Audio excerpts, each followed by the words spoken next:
Have you ever surprised yourself with something that you've said? Something unplanned, unscripted, and actually, if you're honest, pretty unbelievably brilliant. It's a nugget of wisdom so profound, you stop and you think, gee, that was good, I should write that down. You can't believe you actually said it. Well, it happened to me recently, and I was being interviewed at a particular event on a range of topics from business to psychology, leadership, and faith. And I was asked a question from the crowd relating to balancing success in both business and family life and avoiding the pitfalls of ambition. And in my answer, I made this statement: ambition shows up in the timeline. And since then, I've returned to that line over and over, reflecting on why it stood out to me so much. What was the truth that we can all benefit from if we were to apply it? You know, when we think about ambition and we hear the comment, he's ambitious, what type of individual do you picture? Chances are you're imagining someone who is a driven individual, a go-getter, someone that achieves results.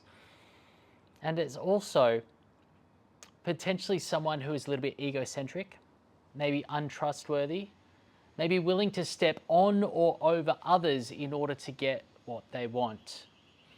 You know, often ambition receives a bit of a bad rap. It brings with it connotations of risk and danger as much as it does achievement. Despite this, I believe that ambition itself is not a bad thing. It is, in fact, an essential element to success. It can be an important source of motivation for you. And ambition is actually needed in order to set goals, to stretch, to realize one's potential. It can drive us to do more and be better. And from that perspective, it's a really good thing. But ambition becomes problematic when it drives us to do too much too quickly. When ambition becomes our primary driver, we risk pushing too hard. We become so focused on the object of our ambition, whether that's the promotion, the recognition, the success, whatever it is for you, that we compromise our character and many of our meaningful or most meaningful priorities. It becomes the dominant trait, overshadowing and preventing us expressing other traits that we value, traits like kindness and generosity and care. Often it causes us to deprioritize our relationships, and always when ambition takes the front seat, there are unintended consequences. So being driven by ambition, well, I kind of imagine it's a bit like being on an unbridled horse, pulling a cart that's full of life's priorities. If the horse just gallops along wildly and it loses control, right? Spilling the contents of the cart, and it risks rolling the cart and dragging the horse itself to the ground. Reins and a bridle are required to restrain the horse's power in order to maintain control. In the same way, in order to harness the power of ambition, it needs to be restrained. So one of the hallmarks of ambition, I think, is speed. The ambitious in life seek to make things happen rather than allow things to happen. They seek to shorten the timeline to success. And the appropriate restraint then for ambition occurs through extending timelines, to slowing things down. See, maintaining momentum over a long timeline requires the traits of both patience and commitment, traits that restrain and balance out ambition. We need this balance in order to sustain success, to fulfill potential over our careers, over lifetimes, not just in a short period. If we look at the following quadrant, we can start to examine and visualize the relationship between ambition and commitment, and when we extend timeframes. See, highly ambitious people that lack commitment, they may gain results initially, but they're going to become bored and frustrated and maybe distracted over time. Without the staying power of commitment, their focus of their ambition shifts onto something else.